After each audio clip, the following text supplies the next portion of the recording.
This is what everyone knows Newcastle for, football. But I'm going to tell you about something much, much better. They want to know about Islam, we'll give them da'wah. They want to know what a Muslim does, we'll give them da'wah. When they want to hate on... In 2012, I was a non-Muslim who walked into my local masjid. I met the brothers there from IDC. This was a team of brothers who told me about the message of Islam in detail. I took my shahada. The brothers, they didn't just leave me there. You know, they supported me, provided me new Muslim classes, and after all these years, I became the head of the new Muslim department here at IDC, teaching other new Muslims, supporting them and mentoring them, just like I was supported. IDC is not just your typical charity. We have our Islamic awareness stalls engaging with non-Muslims in our local city centre and answering all their questions about Islam, public events and exhibitions for non-Muslims to come learn about Islam, masjid visits for the local community, school visits teaching non-Muslim kids and staff about Islam. We visit the elderly and spend time with them regularly to give them companionship, feeding the homeless every single week, giving them hot meals and advice. We make the children smile every single year by visiting them in the hospitals and giving them gifts. So many people have taken their shahada with us. أشهد أن لا إله إله إلا الله. Because of this, we then provide new Muslim classes for them and support them on their journey. Please, please, please give whatever you can. Do you know how much you can afford? Better than myself. Some of us can give £10, some of us can give £500, and every single person that accepts Islam, you will get a portion of that reward. The Prophet, peace be upon him, he said that charity does not decrease our wealth. So brothers and sisters, believe in those words and give for the sake of Allah. And Allah, inshallah, will increase it for you. Click the button and donate now. They want to know about Islam, we'll give them da'wah. They want to know what a Muslim does, we'll give them da'wah. When they want to hate on our deen, we'll give them da'wah. Assalamu alaikum wa rahmatullah wa barakatuh. You're watching Newcastle Fast FM.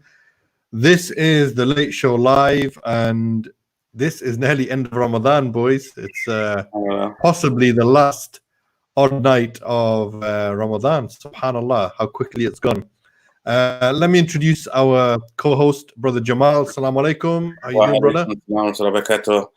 Hope you're well, inshallah, bro. Yeah, it's end of Ramadan is here pretty much, subhanallah, and you know, this is like the last night really for everyone out there to maximize the potential benefits in this blessed month. So obviously we've got this fantastic show tonight, and inshallah we're also going to get some donations coming in as well, I think, because people are going to be desperate to make the most of it, inshallah. So it should be a really good show today. This is last chance saloon, Jamal. You got to make the most of it this night for rewards, charity, dhikr, dua. You know, this is why on this show, inshallah, people are going to have the opportunity to click on the link below, and then make their final donations. You never know. This could be Laylatul Qadr.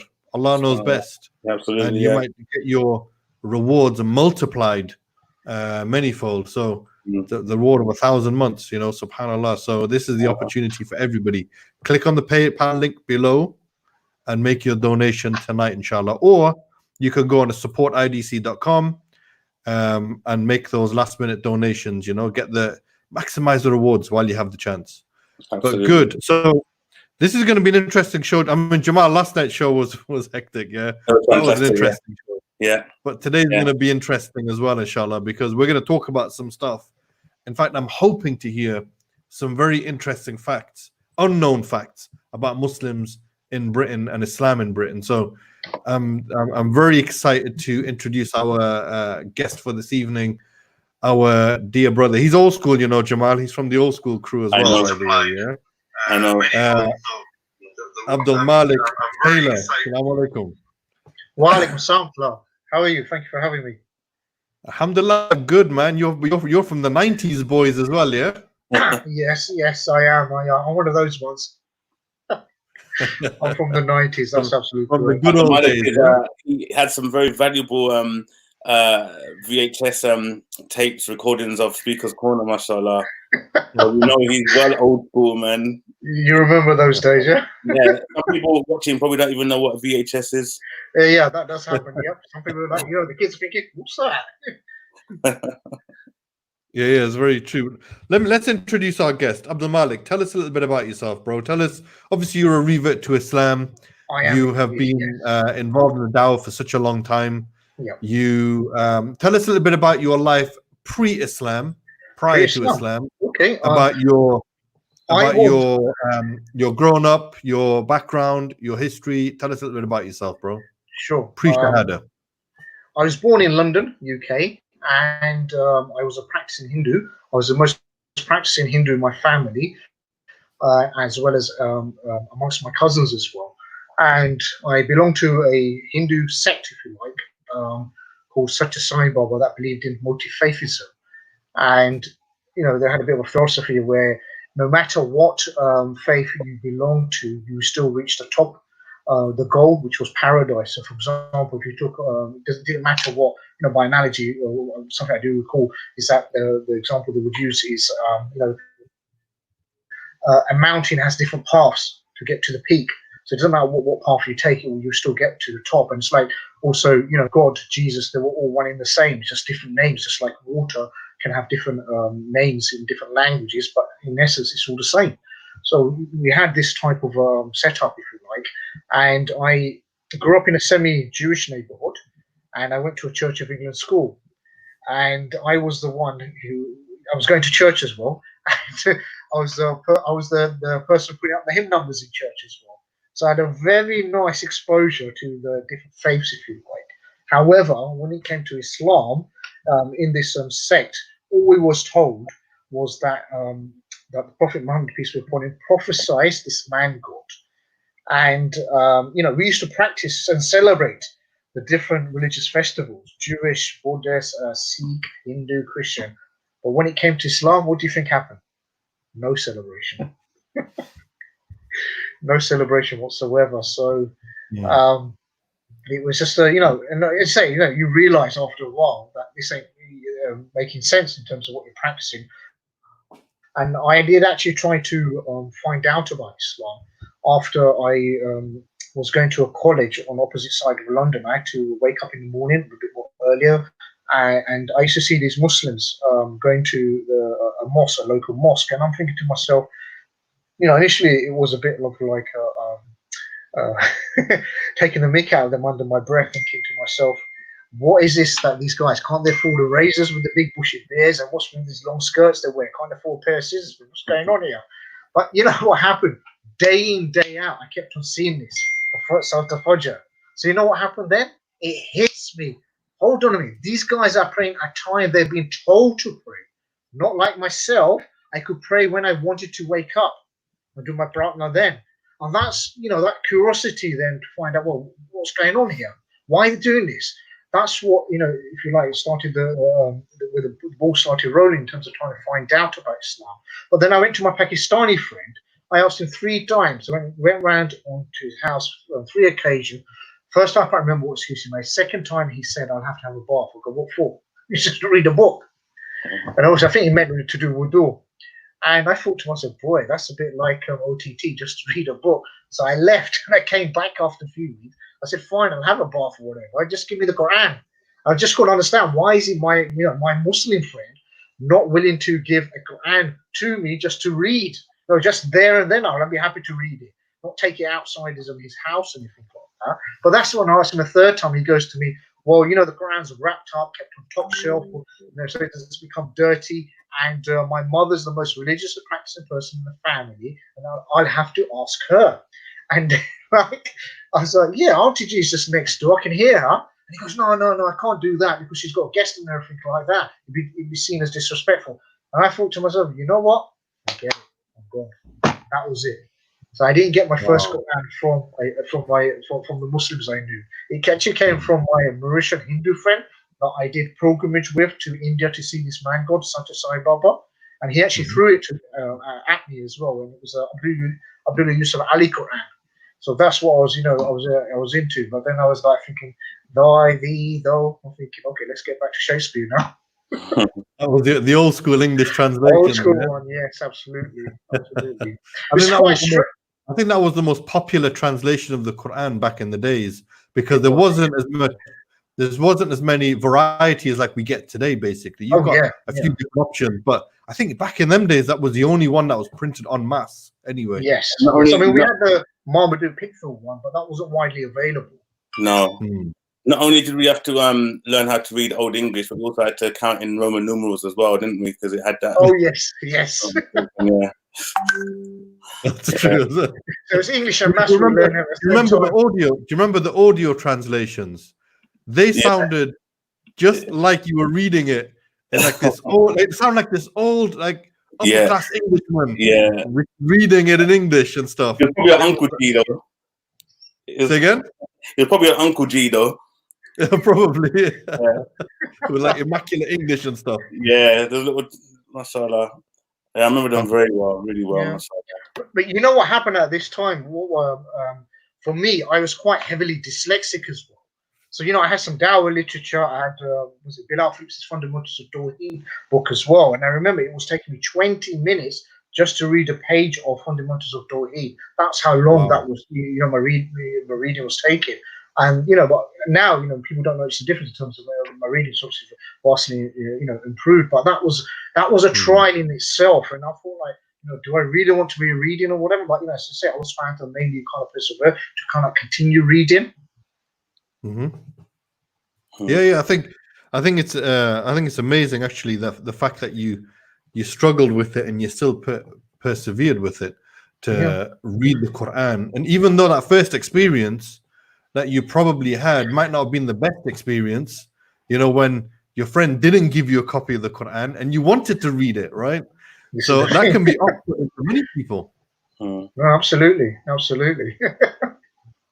I think so many people, like neighbors, there's a lot of Muslim neighbors that don't understand or realize the obligation of dawah. So therefore, you know, this is why they sort of like clutch things like the Quran close to their chest and sort of thinking, no, this is not for you. You're not, you know, you're not ready for this, or you're not in a fit state for it. But well, I think in this case, he saw me as not being, what's it called, a bark, not being clean. Okay. So all the word, I think, for Subhanallah. For not being clean. That's right. You know? Yeah, not being pure, not being clean. I think this is one of the many misconceptions that people have, especially from amongst the Muslims, when it comes to, and I hold a similar view in the sense of, not about the park thing, but I hold quite a strong view that we shouldn't just give out Qur'ans to anyone and everyone, right? Yeah. I'm of the view that we should give Qur'ans to those who we know are going to read it.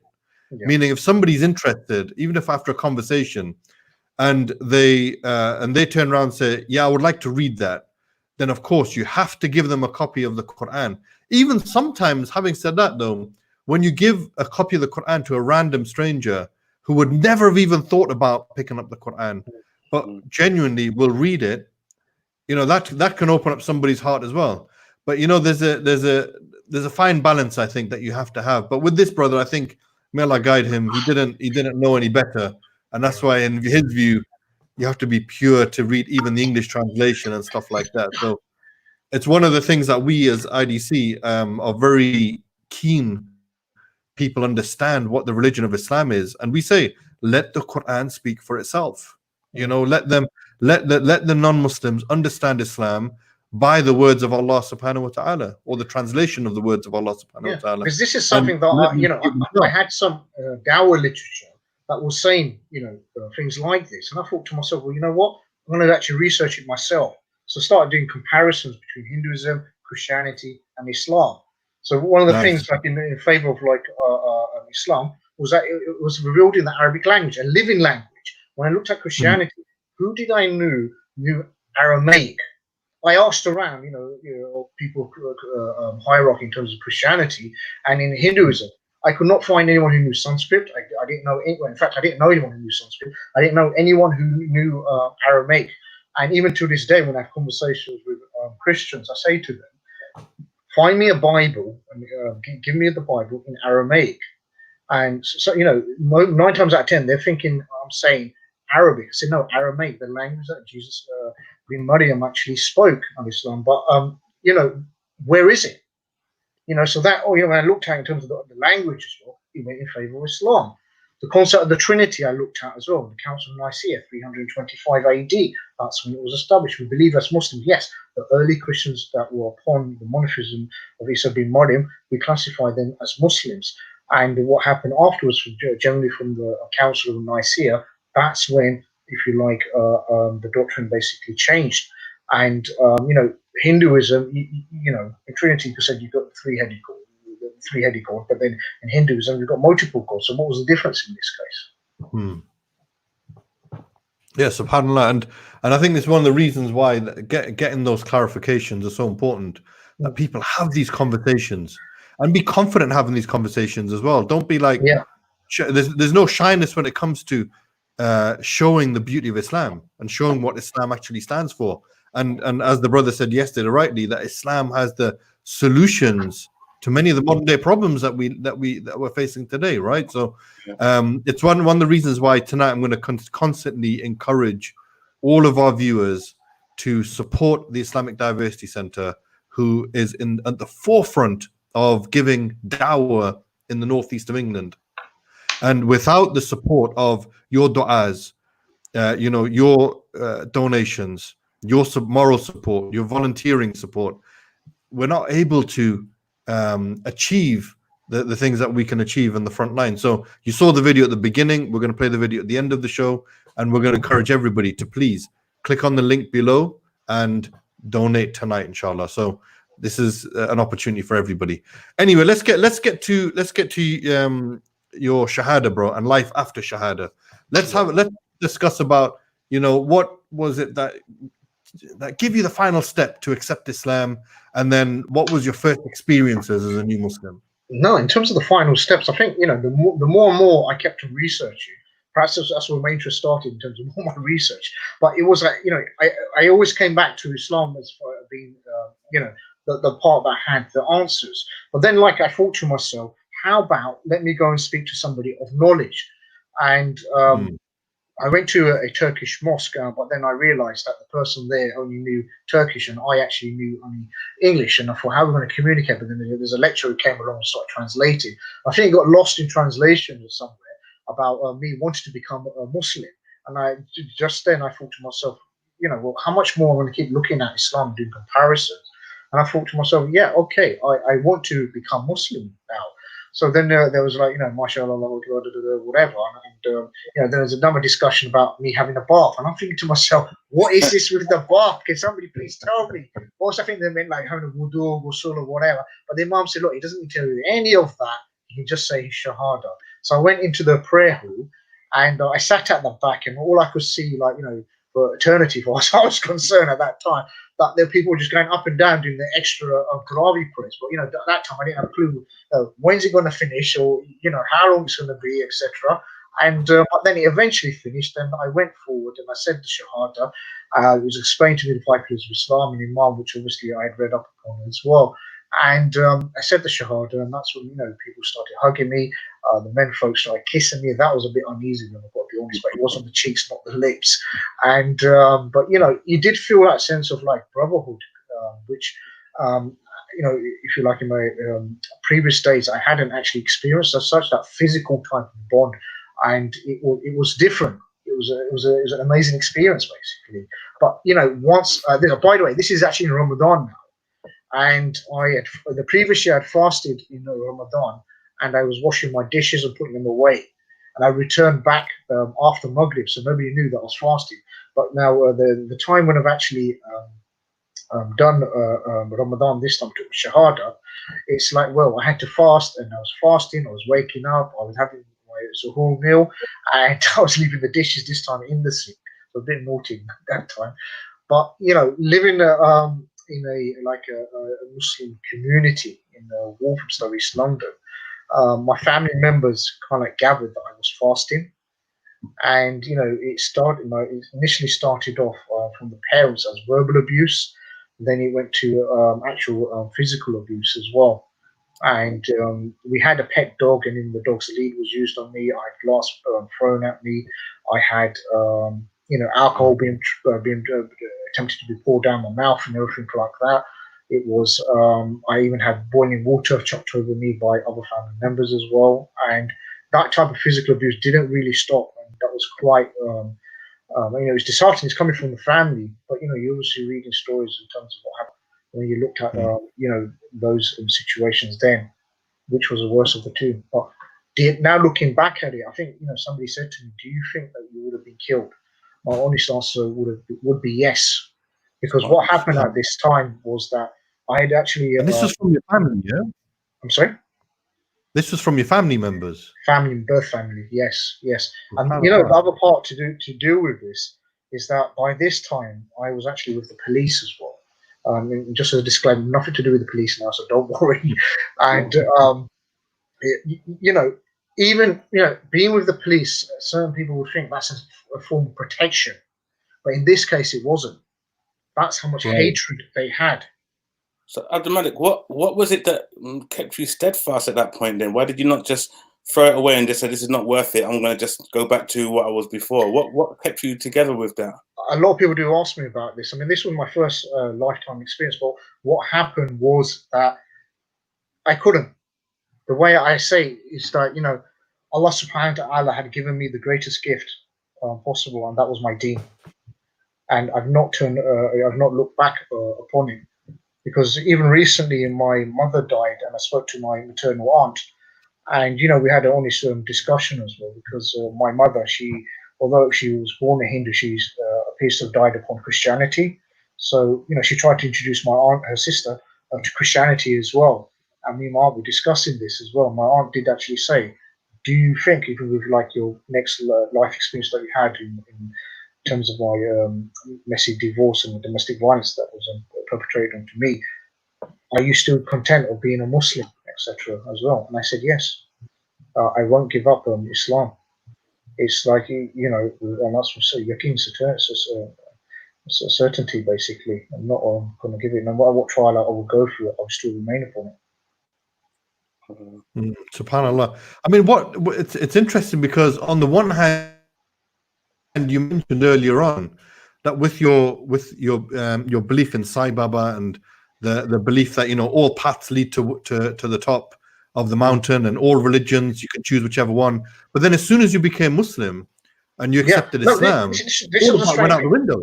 When I went to India to do a pilgrimage, when I came back, I was actually seen as a person, you know, I was sharing my experiences, giving talks and this, that, whatever, and people were loving it. People saw me as you know, one of the blessed people. And you know, but as soon as I became Muslim, I was the dirt, basically, of the earth. And you may recall that there is this the Sahaba, escapes me now, was Abdul Malik Tailor, who actually you know, he was the son of the leading rabbi, etc. And the people around him said that, you know, he was such and such whatever, we believe in him, and this, that, whatever, comes out from behind the curtain, exactly the same scenario it was. You know, how we ended up, it was just total, you know, we were basically filthy. You know, in this case, I was just totally looked down upon. You know, people didn't care. They didn't hear me. They didn't want to, you know, people wanted to make me reconvert to Hinduism. And even when my father died, that's when, if you like, the great family relatives found out. And they said, you know, we need to make him Hindu again. Others were saying, well, no, he doesn't need to die, but he does need to fulfill his father's last role, you know, funeral rituals, etc. And I was the only son, and within Hinduism, it's the eldest son who's supposed to fulfill the last rites. And I said, I can't do it. I can't do it. I can't do it. Wow, that is deep. Yeah, that is actually really deep. So it's basically, what is the reason? The question I've got going on in my head now is, why is there so much hatred? What is the reason for people to have this reaction to when, from your community, when somebody becomes Muslim, when you became Muslim? Why is that there? What is the background behind that? What's the situation with that? I think just to give a bit of perhaps a wider context, when we look at converts to Islam, there is what we can say there's a convert hierarchy.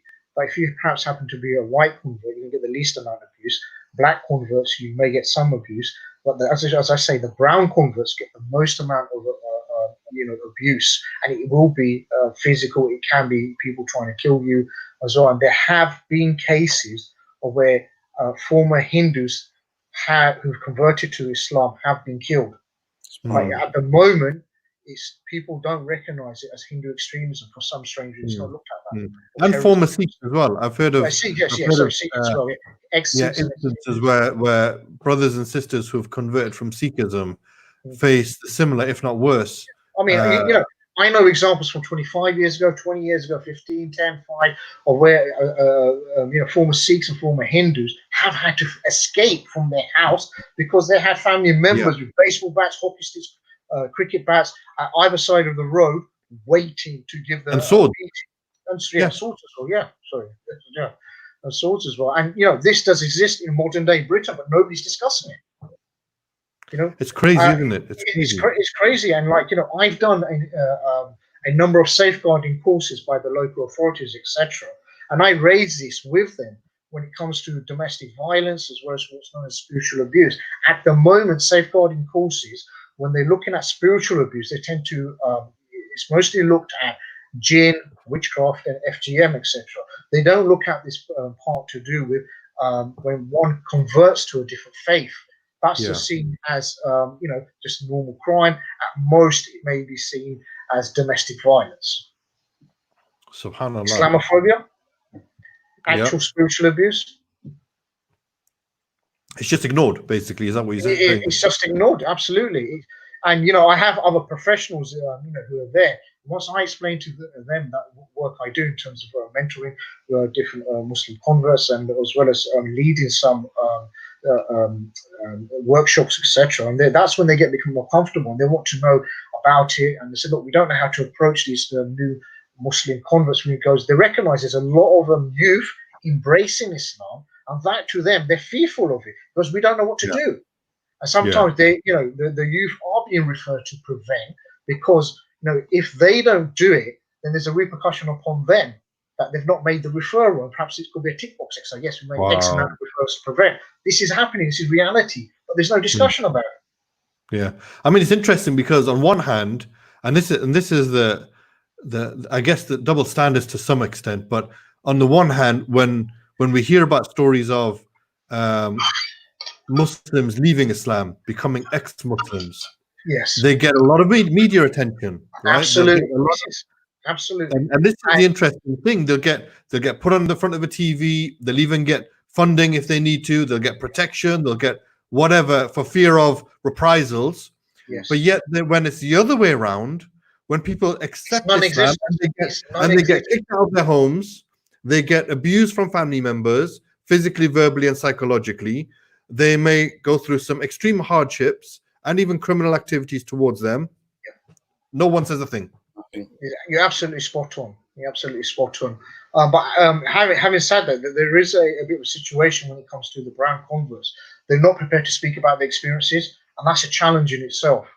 It's only my number is it's kind of like a referral number to speak to people who were Hindus or Sikhs or potential Hindus and Sikhs as well. And even for people who believe Islam to be the truth. So we're talking about pre-conversion. They want to embrace Islam, but are fearful of it and the repercussions can have.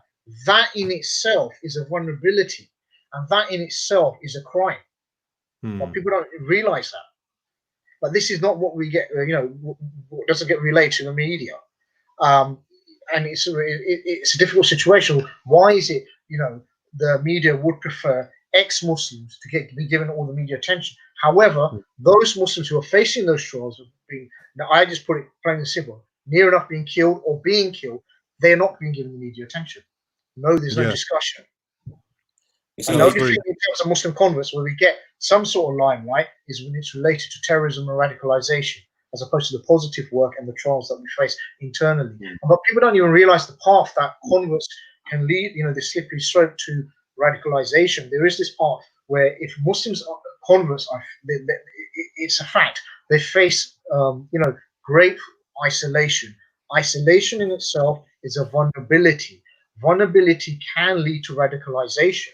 But when I explained it, there was once upon a time I was a key community advisor to the Metropolitan Police, the London Police, and I was explaining this to specialists and senior police officers. Again, I wasn't paid at all. I had my own independence, so I could speak my mind, and there was no travel, there was absolutely nothing. So I had my complete independence.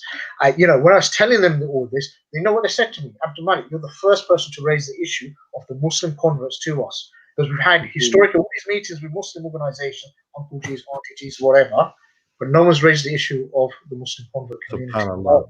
You see, we had a guest on a few days ago, a week ago, who you know, they set a little sort of an organization for a section of the revert community, and it was a bit of a, I suppose, like maybe like a debate really in terms of whether there was a need for something within his own community or section of the community. But for yours, I mean, I can see a dire need maybe for having something like a support group or something like that for Hindu reverts or for Sikh reverts. I mean, does anything like that exist to your knowledge? No, not as far as I know. I mean, there's people who have tried to set something up, but even to get people together, even on a WhatsApp group, is difficult, because what it is, they have fear that you know, these potential people from the Hindu or Sikh background, potential to become Muslim, or those who have become Muslim, it's always that fear of that repercussion. Yeah. And that, you know, it's something that's embedded from you know, from childhood. You've got to always remember what the community will say. You know, what the community say. You know, you go and do this, you probably give me a heart attack, I die, and everything like this. You know, what would this uncle say? What would that auntie say? You know, what what shame you will bring to the family, diversity, shalom, etc., to the family. That takes priority. The dishonor. Yeah. And I think there's an interesting story, Jamal, that I can share with you guys as well, because I remember, obviously, with our organization, we do a lot of new Muslim support and new Muslim support programs. So we were working with a community down in the Midlands, and this particular community has quite a disproportionate amount of Sikh reverts, because they're in the middle of a Sikh community. And literally, he was saying to me, our center, we have your normal front door, then you have a back door which leads you through the basement to come into the building. And he said all of the Sikh converts would always use the back door coming through the basement to come to the classes, because they couldn't be seen to be coming into the Islamic center. And there was a genuine fear that if they got caught, and it was risky as well for them, but their iman was so strong that they wanted to learn about their deen, but they had to take precautions. So in order to come to the classes, they would come through the back, through the basement, upstairs into the classroom, and then leave in the same way as well, so that they didn't get caught. But at the back of their mind, they were always thinking about, this is risky. If we get caught, this is going to happen. That's going to happen. And this is why, for me, you know, with what we set up here in the North in Islamic Diversity Center, is a new Muslim support program, which is tailored to deal with all these different circumstances for new Muslims when they come to Islam. And this is why you'll find we have it's in the name as well, Diversity Center, right? Such a diversity of volunteers and reverts in order to support and take care of the new Muslims in whatever, you know, background and situation. I mean, we're supporting a new Muslim sister. She's just recently made a video. Maybe I can share that tonight. But she's originally from Brazil, and she became Muslim, and she's come over as an asylum seeker and things like that. But she's come from a background where there was no Muslims in her village at all, right? So she has had her own problems when coming to Islam, and the acceptance of that as well. So this is why, again, I'm gonna plug it. I'm gonna keep plugging it every so often. We need people to support the Islamic Diversity Center by donations as well as dua, so that we can continue supporting the new Muslims with all of their different backgrounds and all of their different issues that they're facing. So it's one of the things, I'm glad you mentioned Abdul Malik, because, you know, we do talk about the hierarchy within reverts, right? And from the white community, the black community, and there are so many problems within that, but no one talks about the brown revert. This is That's the thing. very true. It's also the fact, he's like, you know, I get regularly, a lot of people know that I'm kind of a bit connected to the revert community, and they would, you know, send an inquiry, oh, could you recommend a revert speaker? And I said, well, what are you looking for? Because I know what it's going to be. They want the white face there, or the black face. I go, what about an Asian face? Because we're not interested. And you think, why not? And the other thing is, when it comes to black reverts, when it comes to, it's the same as well. When it comes to the black reverts, what they tend to do is there's this stereotyping image that let's get somebody who's a black who comes from the gangster background, because he'd be able to relate to the youth. Well, why are you only showing that as well? There's plenty of other black reavers who didn't come from a gangster background. Why not put them forward? Exactly. But even Jamal, I'm sure you can testify to this as well. Even when it comes to marriage, when brothers or sisters come to me and say, "Can you help me find to get married?" And I'm like, "Yeah, okay. Give me your profile. Let me know what you want looking for." Yeah, I want to marry a revert sister, or I want to marry a revert brother. Yeah, and I'm like, okay, yeah, I've got some reverts that you could look into. But what they're actually meaning is, I want a white revert sister or a white revert brother. Because I say, yeah, I've got a revert sister, and I won't tell them that she's black until closer to the time. It's like, then you hear all the excuses, 101 excuses. Oh no, I didn't mean that, and didn't this and whatever, blah blah blah. Jamal, I'm sure you can relate to that as well, bro. Yeah, definitely, bro. I mean, in the end, it became so tiresome for me that when someone would say that to me, I just push them to one side. I just thought, okay, I'm not even going to attempt to help that person. Yeah, me too. Wasting my time, obviously. You find a lot of them coming forward, and then there'll be no. And even if you was to find a white revert for them, still wouldn't be good enough sometimes. And they have to be of a certain caliber, a certain type. So yeah, I only sort of dealt with serious people that just wanted to get married to someone who was decent, and became much less of a headache. And there is this. There was one brother who is from Indian background. He became Muslim, and he was looking to get married. And obviously, he's a revert as well. He came from Hinduism to Christianity to Islam, and he's originally from India. He came here to study in Newcastle. Same sort of thing. It's like a sister says, "Yeah, I wouldn't mind marrying a revert brother." I'm like, "Okay, I got a good revert brother. He's actually a really good brother as well, mashallah." Same with that sister, the black sister that I was talking about. Really good, practicing, pious people. And it was like, yeah, I want a revert sister or revert brother. And then I say, okay, here you go. As soon as they find out they're black or brown, that's it. They're not interested. And I'm like, but I thought you wanted to marry for the deen, right? And it's like, yeah, but and then there's all these excuses that come, and I'm like, I'm like, what happens is sometimes before that, even sometimes before that, there is this assumption as well that reverts themselves don't have any culture, and that's why born Muslims want to marry them. There is also this misconception as well. Oh, if you marry a revert, we don't have to deal with in-laws. Oh yeah, very true. Well, you know what, 18 before we there is no cure for stupid. Fantastic. That basically sums it up nicely. Yeah, there's quite a few comments actually. We'll come to next, inshallah. I wanted to just say, AT, just regarding IDC. I mean, look, the viewers who are watching now, they may or may not know this, but I'm not a part of IDC, except for in the heart. Now, the thing is, I really want to see brothers like Suleiman Ibrahim, who joined us yesterday for the first time. He's here again with us today. Barry Orlandi. We have many regular viewers, right? I'd like to see your support today, and I'd like to see it in one of two ways, right? The first way is, if you have already made a donation to IDC, then put it on here, but maybe put a sign up, a little message up here as well. I want you to also be our fundraisers today, right? I want you to make some posts on here encouraging people to donate. If you've donated already, then alhamdulillah, that's really great of you. But if you haven't, then please make a donation today, and also put a message up as well. The second thing is to please contact someone that you know. Share this live stream today and get someone to donate as well, because then you can get some rewards for that. Remember, what IDC are doing, it's not like mediocre stuff. And I can say this because I'm not part of IDC. It's not mediocre stuff.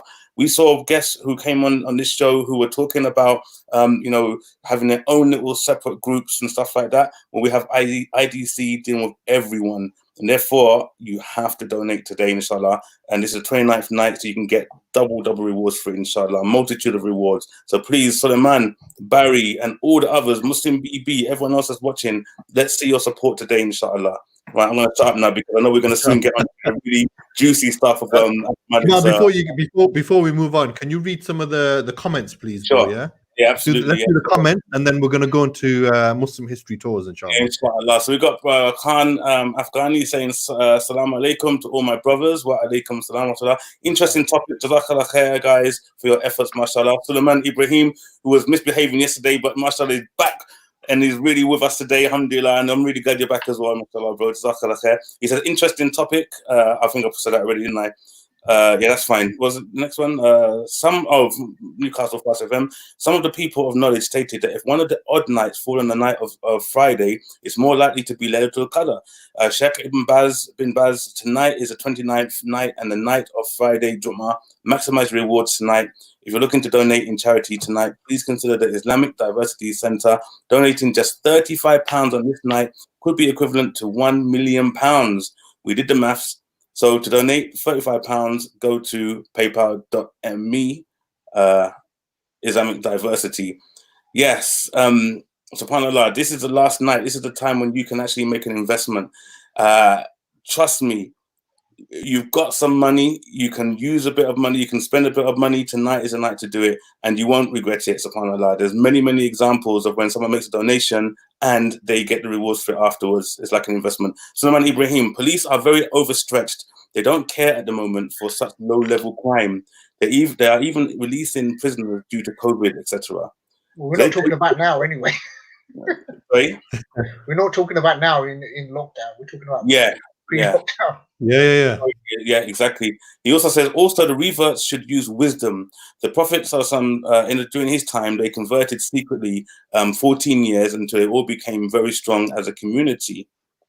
I mean, that's not such a bad thing in terms of if you're in an endangered, I was going to say species, but if you're an endangered part of the community, that's not really a bad comment, really, because obviously the community is growing, especially the Hindu revert and the Sikh revert community is growing. So yeah, obviously, maybe that is already happening. Actually, maybe they are being secretive, and it is the case. I think, yeah, definitely. There are some reverts who do that. They keep it private, but there are some reverts who just can't, and that's the decision that they made, that they have to make it public. And there's no right or wrong answer to this. You know your situation better. If you think it's going to be the best for you to make it public, then you're going to make it public. If you think it's going to be the best for you to make it secret, and there's only so long you can make it secret for. I can give you so many examples of reverts who've been found out, who've been caught praying salah in their homes by their parents or by other members, and then it's come out in the time when they weren't ready for it to come out as well. So I guess it comes down to the individual. Maybe Abdul Malik can expand upon that a little bit. It comes down to the individual to know what's right for them and things like that. It does come down to the individual. But one thing I do find is that they are living in such a fear that they don't even want to speak about it and not realize, because they're completely internalizing it, it's causing them more harm than good. And so sometimes they do need to be given a reality check, if you like. And I speak to people like this, and I explain to them my whole situation, and then they realize, hold on a minute, what they're going through is not as bad as what I had gone through or other people. They think they're really very much isolated. We say to them, no, you do have the support that does exist out there. So just actually, take that step forward and actually getting yourself out of it. You can see sometimes it's destroying them. Them being a secret Muslim, and they feel as if they can't share their experience because it's been shut them about that personal journey of them. Yeah, that's very true. That's very true. Okay, so we've had a couple of donations come in, alhamdulillah, since we've started. We've got beautiful. One donation of £15 has come in via the PayPal link. Another one by £5. So alhamdulillah, keep them coming in, guys. Make sure you get your rewards, and only you know how much you can afford. So we're not putting any stipulating that you have to pay 35 or 50 or 100 or whatever. If you can pay 5, give 5. If you can pay more, give more. Whatever you can afford, Allah will reward you for your intention and multiply your donation tonight anyway, inshallah. So whatever you can give. Right, so Abdul Malik, let's get to your actual organization, Muslim History Tours. So you've been doing this for a while now. I've still yet to come on it. When I'm in London next, inshallah, after this lockdown, after this I whole thought- thing. I thought you might bring the whole Newcastle crowd down. You know, take out. I might bring a crew. You know, I might actually bring a crew down. I might do that. I can recommend it myself. I've been on it, so this is why you know, I can definitely give some recommendations. Mashallah. Mashallah. Yeah. So tell us about your organization, Muslim History Tours. What's the vision behind it? What's the purpose behind it? What do you do? Okay. Now, I had, from my university days, I had knowledge in terms of looking at Muslim heritage of Britain. And that's what I prefer to specialize in since the beginning days, as opposed to looking at, worldwide Muslim heritage. And what I found was there's very little that was being discussed with regards to Muslim heritage within Britain. If you looked at Europe, people tend to look at the Ottomans or Andalus as well. But, you know, as I say, the British Muslims virtually had no knowledge about their own history, where they were living. We have Muslim tourists who are coming to Britain, except they're not discovering about the Muslim heritage that exists here that goes back 1,300 years ago. And you think to yourself, hold on a minute, you know, why is this? And even when we had Al Jazeera TV, they filmed our first tour, you know, I made clear on there the reason why it was set up, because if you were to go to YouTube, type in Muslims in Britain, what we were seeing, you know, X amount of years ago, it'd be like characters who'd be holding placards, you know, kill this person, behead this person. You know, you think to yourself, is that an actual positive image of Muslims in Britain? No, it's not. Now, I had the knowledge and I thought to myself, well, let's do something with it. So I actually started doing workshops about Muslim heritage in Britain, Vikings and Muslims, Tudors and Muslims, Victorians and Muslims, a normal timeline presentation. Then within a matter of a few months, I realized, hold on a minute, I can just make this into a walking tour. So that's what I did. I got myself professionally qualified, and I was told I was the first Muslim in Britain to qualify to become a professionally qualified tour guide. So I actually made history myself. And then, you know, I think now I've got about 25 different walking tours, and there's 2 bus tours as well. And I always wanted to take it one step further. So even from there, then it was like to have a guided tour on the River Thames, where you could supplement it with like an afternoon tea, lunch, or dinner, etc. So that's how, you know, I kept on building it. But it was primarily for providing a positive image with regards to Muslims in Britain, what they had done, what they had contributed, and also there is this mindset that does exist in the vast majority of Muslims, that we believe that after the loss of Andalus, this is right up to the year 1500, we have not contributed nothing to world civilization. And it was also, as I say, just Western Europe, where during the Renaissance period, that's where all the contribution came from. And you know, this is the mindset. We just need to stop believing in this. We get right-wing people who who would actually pick on this and attack us about it. But we ourselves need to learn our own history, where we are, in order to counter this and the wider Islamophobia as well. And when you look at the Muslim heritage in Britain, in Europe, in fact, it continued after the loss of Andalus, but we just don't know about it.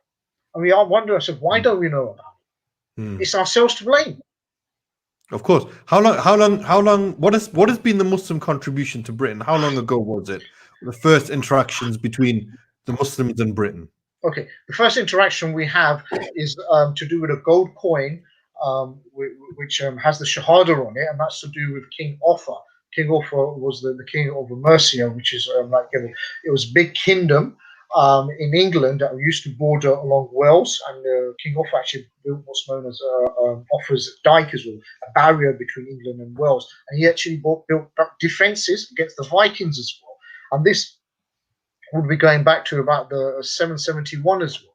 This is when this coin was actually, minted. This gold coin was minted, and you think to yourself, hold on a minute, when did Prophet Muhammad die? And when did this king, mint the coin? And you think to yourself, there's not much difference, in terms of the actual years, 1,300 years ago. Wow, but that's the earliest connection we have. But from there, there's so much that materializes as well. And even when the Muslims used to rule modern day Spain, it's supposed to be Andalus, but we tend to use Spain, but in reality it was Portugal, it was parts of France, and Islam had gone into parts of Switzerland before Islam had gone to the Balkans as well. So imagine that. Islam went to Switzerland before it went to the Balkans. And what you find is during this time, this was the hub of European learning as well. But people, not European, people used to come from as I say, from eastwards as well, from southwards as well as non-Muslims flocking there as well. And that was a place where even certain people, they would even travel from this country, like in the 1100s, 1200s, they would go to Paris, and they didn't find it, too much intellectually challenging, if you like, in terms of the knowledge. And then they went on to Toledo, to the places that were being ruled by the Muslims, and that's where they actually found it more beneficial. They brought back knowledge to Britain as well, or England at that time as well. So, Okay. What's happened? Yeah, no, that's very interesting. And if we were to look at some of the interactions from King Offa up until when was the first Muslim community established and settled in the UK, would you say, from your reading? Okay. Now, there has been a suggestion that when the Muslims were ruling Andalus, that for example, Seville was being attacked by the Vikings, and they did actually manage to succeed in taking over Seville. That's when the Muslims regrouped and repelled them. But then, the Muslims said, well, the Vikings are attacking us too much. Let's send an envoy to discuss like a peace treaty with them. And it's been suggested that in the 900s, that this Muslim may have come to Britain. Sorry, I should say at this time England. Britain didn't used to exist. To England. So that was in the 900s. But then even if you go to the time of the Crusade period, we have even some suggestions that there were some Muslims that may have existed here, for example, in Wiltshire, where they were using their Latin names, of which one of the names I recall at the moment was Abu Bakr, and they were stone masons as well. And when you look at this time period as well, you do find, like in Salisbury Cathedral, which is in Wiltshire as well, it's been discovered that the beams they have Arabic numerals on it. So people are wondering, hold on a minute, how do these beams have Arabic numerals on it? There must have been, a group of people that had knowledge of Arabic in order to have actually wrote these Arabic numerals down. So there's some evidence even during the Crusade period, or even like the 1200s as well, where there may have been Muslims as well. One easy way to perhaps remember it is like, you may remember Robin Hood and his Merry Men, yeah? Yes. There's actually a Muslim character in there. Morgan Freeman, who plays a Muslim character. Back Right. in the 80s, there used to be Nasser, who was played by an Irish actor as well. So you think some people have suggested that these were actually in the History Review magazine. Somebody wrote in there, said that when the historian wrote in there, said that these people were originally around at the 1066 Battle of Hastings, and they were protecting Hastings. But when the Normans came over, they retreated up northwards.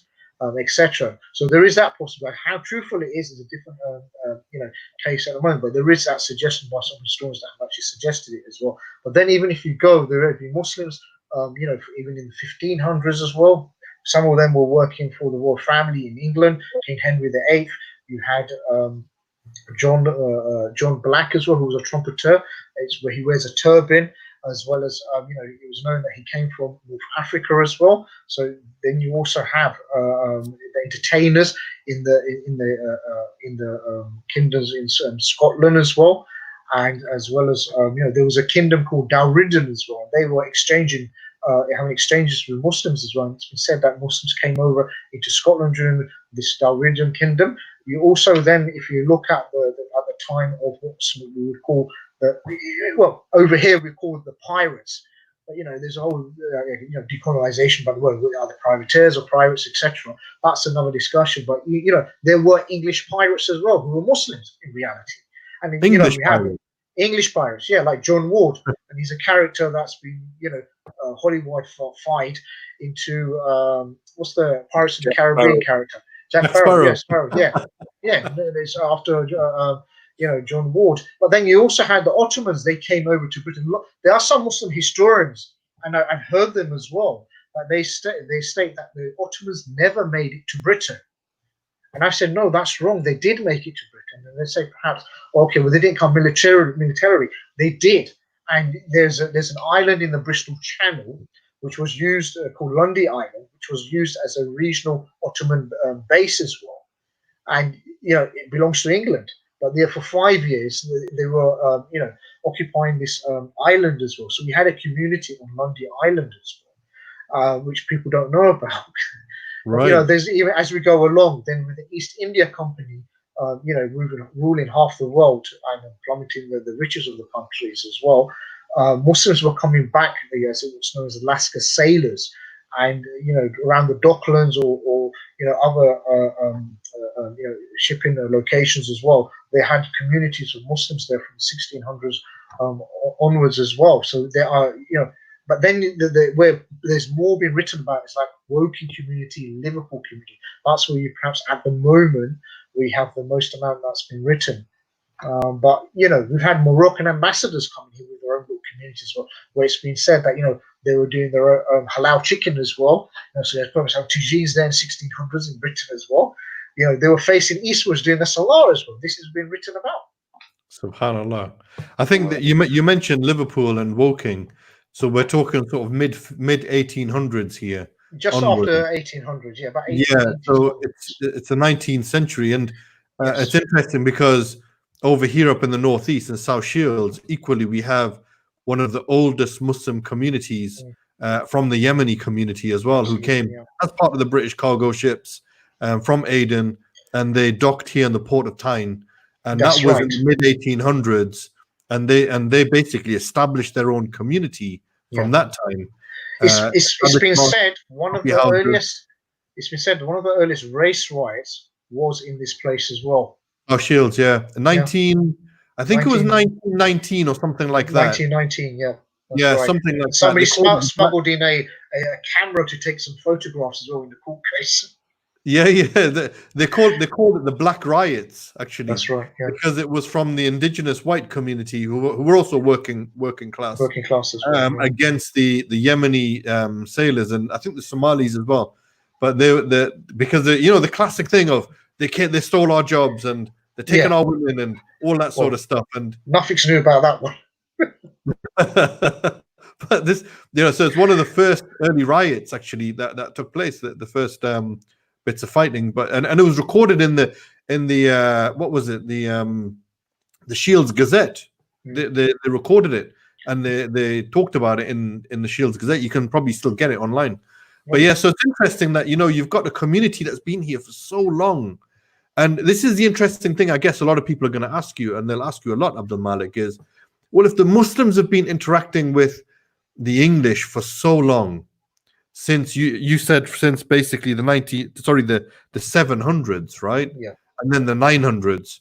If the Muslims have been here, you know, interacting with the English for so long, and then they've started establishing communities, and the one that's written the most about is the communities in South Shields, Liverpool, Woking, Bristol, I think it is.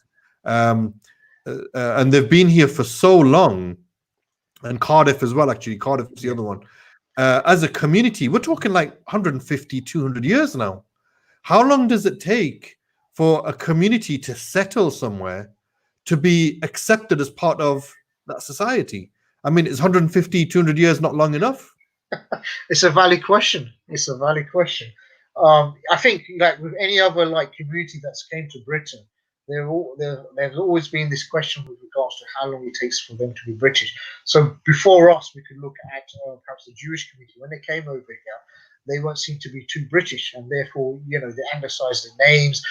They started doing, you know, some relief type work as well. They started paying for some royal statues, etc., just to fit in.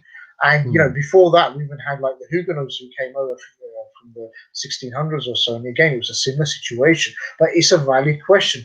When do we, as a Muslim community, get accepted widely as not being a community that's just been around from today, or from post-Second World War, I should say? Because, you know, there are some people, I've even heard them, they said, like, you know, the immigrant communities. And we're thinking, well, when does an immigrant community stop being an immigrant? They've been born and bred here for 3 generations. Yeah. Well, it's if the Irish community can be accepted, and the Jewish community can be accepted, and various other communities, like, for example, I know there's a big issue with Brexit and Eastern Europeans now, but prior to Brexit, if you looked at the Polish community, who were here since the Second World War, who were given space to be here. We, in fact, had the Polish Muslim community here after the Second World War as well. Polish Muslim community. Polish Muslim community. They weren't converts, they were born Muslims. Explain that one. Tell us a little bit about that. I didn't know about this. That one, I mean, I managed to find who the leader was as well, where he was living. They had published even their own prayer timetable, which I've got a copy of as well, a photocopy of it, as well as their own Polish newsletters as well. And this was somebody, he was a corporal within the army as well, and he was seen as the Amir al-Mu'minin as well for the Polish community in exile. They fought alongside the British army against the Nazis as well. But this is a Muslim community we don't get to hear about. Wow. Like, you know, where they live. Initially, they were living around Knightsbridge, which had a Polish community there. Then they moved to Ladbroke Grove. And for those of you who know, perhaps under Manar Mosque on Acklam Road, that's the same road where he was living, where they were publishing their own Polish Islamic material as well. So, you know, nowadays we're hearing about some Polish community who are converting to Islam, but they're not the first Polish Muslim community. So it was after the Second World War, actually. After the Second World War, yes, they were here. Because some people might argue that, okay, well, you know, they were accepted because they fought in the war, they helped the Brits, and so on and so forth. But then so did the Indian community, so did the Muslims from different parts of the world. They were involved in both world wars, World War One and World War Two. Obviously, there's a lot of discussion about how they got involved, were they forced into it, were they volunteered into it, and so on and so forth. But nevertheless, if we look at it from the lens of, you know, if somebody is to be classed as part of society, and one of the conditions is, well, did they help us in the war? Then, of course, there's more argument for that, isn't there? Yeah, I mean, that's, but, you know, the other thing is, I don't think we should be looking too much in terms of like getting recognition because of our participation in war, because that in itself is it's a discussion in itself. Whilst I recognize it, but we somehow kind of like pigeonholing ourselves to say this is what we've done, we've given to Britain. When in reality, our timeline, what we've actually given to Britain, our contribution to Britain, is a lot more longer. Yeah, it goes far beyond that. I think that's a very important point. I think it's a very, very important point. We've got some comments there. Jamal, do you want to read out some of the comments that have come through? Absolutely. What we got now? Barry Orlandi, the Vikings used Abbasid coins as well. Yeah. I mean, the Vikings, you know, traveled all over the place. And, you know, even when I was at school, I always learned that the Vikings were westwards. But when you look at in reality, there's been more written about the Vikings in the Muslim discourses than Western discourses. Oh, really? Yeah. Wow. Okay. We have evidence of a Viking. I think it was a woman who, her grave, they found some Islamic remnants in there as well. That's right. Yeah. I mean, you know, there's plenty of that, to coins, clothing, etc., coming from, you know, as I said, the Arab kingdoms, etc. But there are two types of Vikings. If you were from, if you like, the western part of Europe, they describe Vikings as the mushriks. But if they were from the western part of Europe or like Middle East, they were being described as the people of the Rus. And, you know, it gives some indication of like where the descriptions come, but essentially they were one in the same. Interesting. I can come back to this discussion. Sorry, I need to play Victor because my Victor's a bit earlier. Sorry, say that again? I need to play Victor. Sorry. Yeah, we're going to wrap it up shortly. We're almost finished, inshallah. I've only got 5 minutes, though. Okay, you go, and me and Jamal will continue the discussion and jump back on. I can come back on. Just give me a few minutes. Jump back on. Jamal, there's a nice, interesting comment here for you, bro, by John Alcock. Yeah, he says, "Never." You asked a question: when are Muslims going to be accepted? We've been here for 250 years, and then John Alcock, he said, "Never go home." Well, John Alcock, keep watching this space. Yeah, maybe you'll learn something on tonight's show about the importance of what the Muslim contribution has been to Britain, and what is home. How are you going to describe that? Yeah, so we're going to hopefully you'll learn something from tonight's program. Let's see what we can get from that. Yeah, but yeah, so I think that's a not the best way of looking at it. The best way of looking at it is what is the contribution that any community brings to a society that is positive, and then you can make a judgment on that.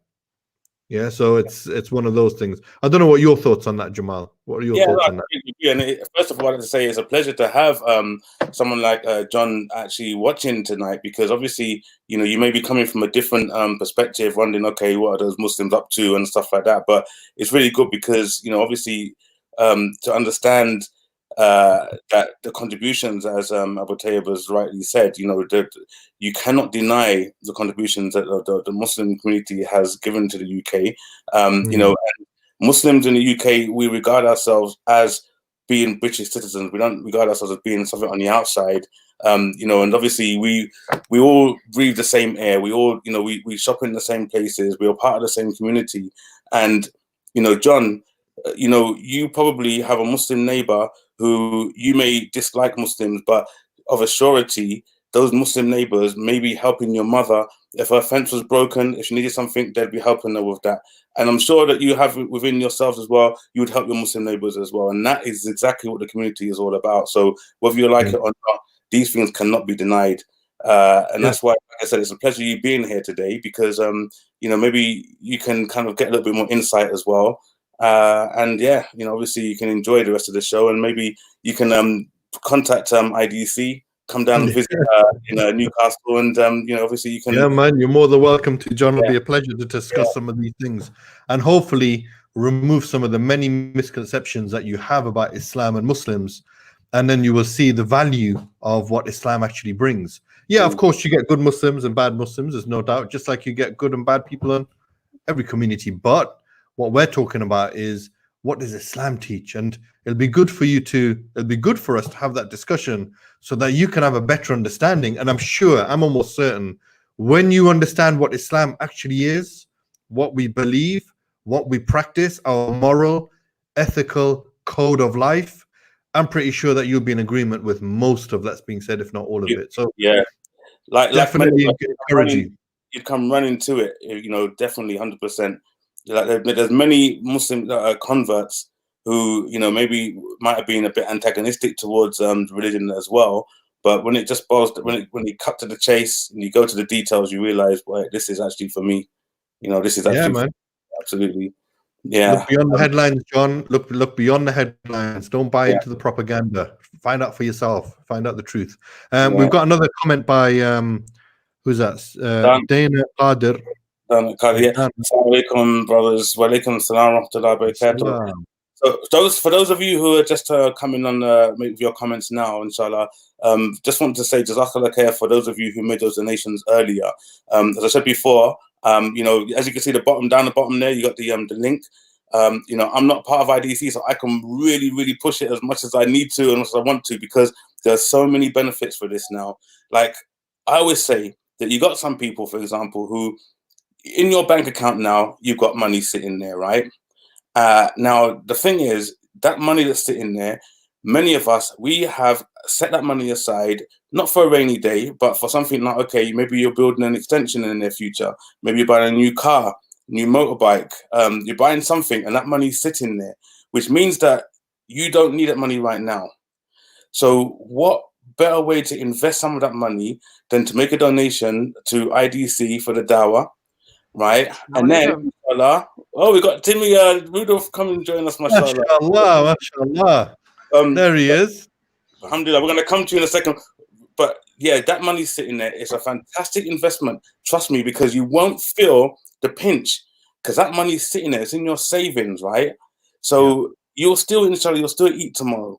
But the thing is, like, the barakah that you will get for that thing that you were saving up for, right? By you taking a bit of money from that, investing it in IDC tonight, right? The not just the rewards that you would get, but the investment that you get, the returns that you will get. It means that when you get that money back, you get it so much more that it will even be better. So I'm asking you tonight to donate, inshallah, and to make some encouragement on here as well. Put a message up saying, I've just donated for IDC, support the cause. Let's work together. We are all agents for the dawah today, inshallah, to make sure you make a donation. And jazakallah khair, those messages that came earlier saying that donations have come in, that's exactly what we want to hear. So keep it going. There's another one that's coming as well, Jamal, £10 coming in on the PayPal. And if you don't have PayPal, by the way, maybe Sahel can put the link on supportidc.com. You can go there. You can do a bank transfer. You can go, if you want to be a regular donator, you can go to idcsupporter.com. If you want to text Dawah, the word Dawah, to 70085, and then it will just come straight out £10 donation. So look, there's so many ways that you can do this. So let's try and encourage everybody to do it. Anyway, we've got Abdul Malik is back, but we also got our brother Rudolph. Assalamu alaikum. Wa alaikum salam wa rahmatullahi wa barakatuh. Glad you made it, bro. Yeah, alhamdulillah. See you, Rudy. Good to see you, mashallah. Likewise, man. Long time, bro. Yeah, it is, yeah. The last time was at the event, wasn't it? Yeah. Yeah. Last time, when did I see Abdul Malik as well? SubhanAllah. It's been a while since we met. Huh? It's been a while since we last seen each other. It should be part of the history tours, bro. It's been so long. I like that. No, we definitely tonight. We definitely have to make sure that we find out more details about the actual tour itself, because the one that I went on, mashallah, was so enjoyable, so informative as well. You know, Abdul Malik, I've known you for quite some time. I think not obviously we don't have that much engagement, but we know each other from a little while.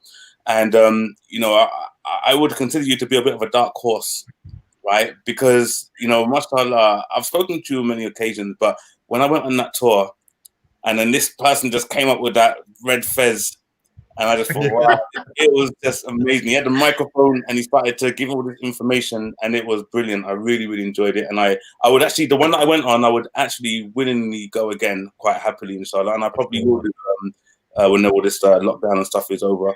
But if it's okay to ask, it's like, you know, just in terms of like the content, if it's all right, AT, to ask this question now. Man, let's see what kind of packages that you have on the Muslim history tours. What do you cover? If somebody wanted to come on it, bro, blast it, man. Let's see what's going on. I mean, people can go to, can I mention the website if you're okay with that? Of course, go for it, bro. Yeah, people can just go to muslimhistorytours.com. That will get redirected to Halal Tourism Britain. We have the list of guided tours, cruises, etc. Whatever services we have, it's on there. And you can choose whether it's morning, afternoon, or evening. And you can choose what guided tour you wish to have. And the most common one is Central London, because that's more touristic, and that's obviously where people like to see, you know, for example, like Parliament Square, Whitehall, Trafalgar Square, and the Gallery. So that's the most popular tour.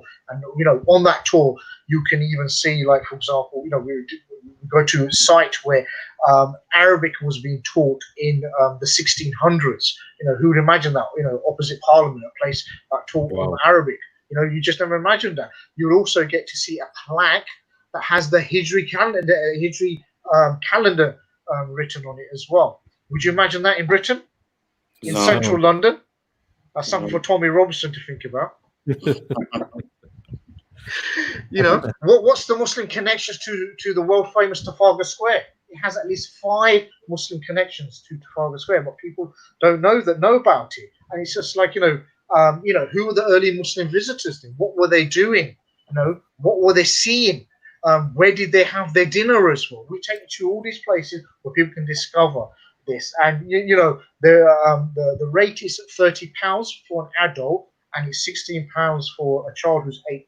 And some people may think that this is expensive, but in reality, when you compare it to you know, a guided tour in any Western international capital city, this is quite, you know, competitive rate it is, as well as, you know, in this case, you have somebody who's professionally qualified, and there's a specialism as well, which should in fact be a lot more when you think about it. But there is a family price as well. Okay, so you mentioned there's 5 interesting things about Trafalgar Square. Give us one. Give us one of the interesting things. 1 out of 5. Then they can book onto your tour to get the other story. Okay, you gotta give them a piece there, you know. I'm gonna tease you guys as well. Okay, did you know that there's a Muslim crescent in Trafalgar Square? No, I didn't know that. That's been there for over 200 years. Wow. I'm not going to tell you where it is, but I'm going to tell you another Muslim connection itself. Now, if you have a look at the bottom of Nelson's column. You have 4 sides to it, what's known as a relief, and which is like a 3-dimensional image. And on one of the sides, at the back side of Nelson's column, facing more towards the fountain, there is a relief that says there, Nile 1798. So that is an actual Battle of the Nile that took place in 1798. And that was when Britain was allied with the Ottomans in order to defeat the French. Lots of families have been to Trafalgar Square, but they don't read this finer detail. That's You've amazing. got also something on top of Nelson's head, which sticks out like that. I don't know if you noticed it. Any images here? Yeah. This is called a chelak. What is a chelak? A chelak was given to Nelson by Sultan Selim III for his services to the Ottomans, and it was made of gold. So not gold. This is if there's any sisters here that will like this part. It was made of diamonds. Well, Yeah. Right. Okay. And this, this chelak got auctioned, and then it got so the official one, the actual one, got actually auctioned, and then it got a family member bought it, and then it got re-auctioned again. Then he went to the National Maritime Museum in Greenwich. And what happened there in the 1950s, and I've got a copy of a photograph as well. Unfortunately, what happened, some burglars broke in and they stole it. So till this day, we have no idea where this chelak has actually gone. We have no idea. This is, as I say, national lost Muslim treasure. well, You heard of Nicolas Cage's film, maybe like, National Treasure? This is the Muslim version. National Muslim treasure, yeah. Yeah, it's lost. These are some of the connections we just don't know about Trafalgar Square. If you go to the galleries, generally people find that Black and Asian people don't go to galleries because they can't relate to. All you keep seeing, as I say, European individuals, etc. But then if you look more finely into the details, there are some portraits that cover. That you can have Muslim connections as well, have landscapes which have been done in Muslim countries as well, but you just don't know about them. I mean, it's like a famous. There's a famous Muslim who came here in the 1700s, Ayub Suleiman Tailor, who was a black Muslim from West Africa. He got, as we say, kidnapped, put into slavery, shipped off to America, worked on the plantation. He's won his freedom because of his status. He was an alim. He comes to Britain in the 1700s. And a portrait's done about, a portrait's done of him. Where does it sit? It sits in the National Portrait Gallery. Wow. People don't know this, although it's owned by the Qatari Investment Authority. It's on long-term loan in the National Portrait Gallery. But that's that's a famous portrait in England. It's, you have a black Muslim who's a free person, and his portrait. It's just him as the sitter. It's not him in the on the edges of the portrait, like commonly what you find black people in the European portrait. It's just him, and he's looking at you. And there's a whole story about him. And just having said that, there's even a recent book that's came out that's called The Uncommon Slave as well. And this is a fantastic book. If somebody wants to, it's called An Uncommon Slave. And it's a story of Ayub Suleiman Tailor, an uncommon slave. And if you go into Amazon, there's actually a discounted price at the moment. But when you think about what book do we know about that describes the life of a Muslim, the earliest. This is in fact one from the 1700s, which was one of the earliest. It's not the earliest, but it's one of the earliest. One of the earliest, yeah. That's amazing. Which talks about his his life he spent here, what he was doing, who did he meet, where did he dine, and as well as what dawah he was doing as well, as well as the fact that he wrote here 3 Qur'ans from memory. When you think about the Qur'an in itself, we normally look at what the Qur'an that's the fragments of the Qur'an from Birmingham that are kept at Birmingham University. That's right. Ayub Suleimani's Qur'an, non-existent. There's no discussion. Subhanallah. Why? Yeah, exactly. It doesn't make sense. Absolutely. And this is him as a Muslim writing it in England. As far as I can tell, this is the earliest Quran that's written by a Muslim in Britain. Right.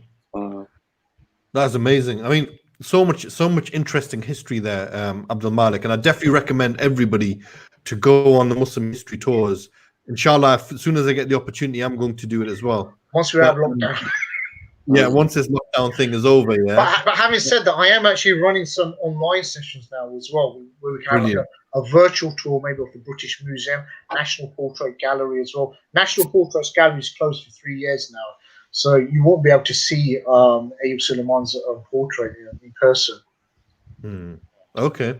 But yeah, definitely, I recommend everybody to check out your website as well, MuslimHistoryTours.com, right? That's right. That's absolutely correct. Okay, we've got a comment here by Midge. I'm not personally a Muslim, but I've always thought Islam is most interesting religion. I have a lot of Muslim friends. Yeah, you know what, Midge? Islam is a very interesting religion. It is something which you will find fascinating the more you research it with an open mind. Rudolph, bro, give some advice to Midge about this. Well, alhamdulillah, there's 3 reverts in this thing we're watching now, isn't it? So, we converts to Islam, exactly. Somebody's odd one out. So, what advice are you going to give Midge, Rudolph? Yeah, to have an open mind in and start asking the friend questions. Her friend, he or she's friend questions about Islam, inshallah. See what they say. Have a dialogue. Yeah. They've got a lot of Muslim friends, they said. Yeah. Yeah, got a lot of Muslim. Abdul Malik, what's your advice to Midge? Give Midge some advice. I mean, I would definitely say, look, if you've got Muslim friends, speak to them. They may be more open than like the Muslim friends that I had. They may give you the Quran, or you yourself may want to, visit a mosque, or as I say, the Diversity Centre in Newcastle as well. They may, you may wish to actually, have the Quran, but read the Quran with an open mind. If you have anything in terms of any questions or whatever, by all means approach the Muslims. And if there's any doubts or clarities you wish to have, clarified, then obviously I'm sure they would help you out. But I wouldn't say delay it. You've done something good here, where you've actually you came on this session, and that to me shows you're kind of like one step closer. In terms of actually helping you find out what exactly is Islam. Yeah. And Jamal, what's your advice, bro? Yeah, mashallah. Well, Midge, first thing is, as Rudolph said, there's 3 converts here to Islam. First thing, Midge, is that it's possible that your friends may not actually know that much about Islam. They might do, they may not do. They're Muslims. They might be born Muslim, they might be converts, and all they know is they love their religion, right? But they may not have that much information, so don't be put off if you ask certain questions that they can't answer. It's not a problem. We do have some other resources that you can go to. Obviously, you're on IDC's live stream. They're based in Newcastle, but also there's a fantastic website as well. If you don't mind me mentioning it, it's a website which is called, and don't write this down if you can, onereason.org. Right, onereason.org. You're going to find some fantastic resources there that's going to help you to have a really good understanding of Islam, and you might even end up being able to educate your friends as well. And that day, when that day comes, which it could be tonight, Midge, is a very, very, or it could be a very, very special night for Muslims. It could potentially be what we call the night of power. And it was the night where the Quran was revealed to our Prophet Muhammad, peace be upon him. So what that means is it's a very special night, and it has the value and the weight of any good deed which is done on this night. If it's a night of power, it's the equivalent to you get the rewards of like 1,000 months, right? 1,000 months, which works out to be about 85 years or something like that of extra rewards. So it's a very, very, very, very special night. And even if it's not the night of power, it's still a special night for us Muslims in Ramadan. So if you have an interest in Islam, tonight before you go to sleep, say a little prayer, put your hand up and ask for guidance. Visit onereason.org. We've got some videos on there. Find out more about IDC. And one day, inshallah, you can come back to us and just let us know, about the day when you've actually become a Muslim. We're really happy to have you. Alhamdulillah, amazing. And on that note, I think that's a good way to finish the show. I think that was a nice little comment there at the end. In contrast to John Alcock's Never Go Home. John, you need to read the Quran, my friend, and you need to understand Islam better. All right. So maybe you will change your views about Islam too, just like Midge has in their experience with Islam and Muslims. So on that note, guys, I want to thank our brother Abdul Malik Tailor. Bro, is there any final comments that you want to say before we wrap the show up? Before you go, Abdul Malik, just a very quick thing, and this is to help Abdul Malik as well. I have been on Muslim history tours. I think it's amazing. I went on the Windsor one. Was it Windsor? Windsor cruise, yes. Yeah. I went on the Windsor cruise. It was really fantastic. Make sure you go. We had tea. I felt like a snob. I had my little pinky finger up. It was like tea and biscuit, cake, and whatever, and sandwiches. It was really, really good. You must go on it. But Abdul Malik as well. Before you round up as well, maybe consider, if you haven't done it already, I want like a mystery. There should be a Muslim mystery tour, because I would pay loads of money for that, bro. So there is something in development, like some sort of treasure hunt as well in central London as well. Yeah, fantastic. That's it from me, inshallah. But my closing words was, look, folks, love your Muslim heritage in Britain. Yes, we look at the Ottomans. Yes, we look at Andalus as well as in Europe. But some of us are born, bred here, and we're educated. We'll be staying here, but we don't know our own heritage, and especially when we've got our kids. They find difficult to relate to heritage in Britain. And one of the ways you can actually strengthen them to actually challenge the Islamophobia as well, in fact, amongst the adults as well, is learning about our own heritage in Britain, as well as, I definitely say, donate to the Islamic Dawah Diversity Centre as well in Newcastle. They seem to be doing some fantastic work for X amount of years. I've known Abu Tayyib virtually, you say, like WhatsApp and everything like that for numerous years, but it's absolutely, with any Dawah organization, especially this one, they do need funds where they can actually operate, as well as give the Dawah to the potential reverts as well. Jazakallah khair. Let's wrap it up there. Nice to see you, brothers. And we'll be back tomorrow. Tomorrow could potentially be the last show of Ramadan, as well as the last of Ramadan. So we're going to be back with one of my friends from Leicester, Brother Riaz Khan, who's going to be talking about his life as a hooligan, a Muslim hooligan. So that's going to be an interesting show. Make sure everybody tunes in for that one, all right? And on that note, assalamu alaikum, everybody.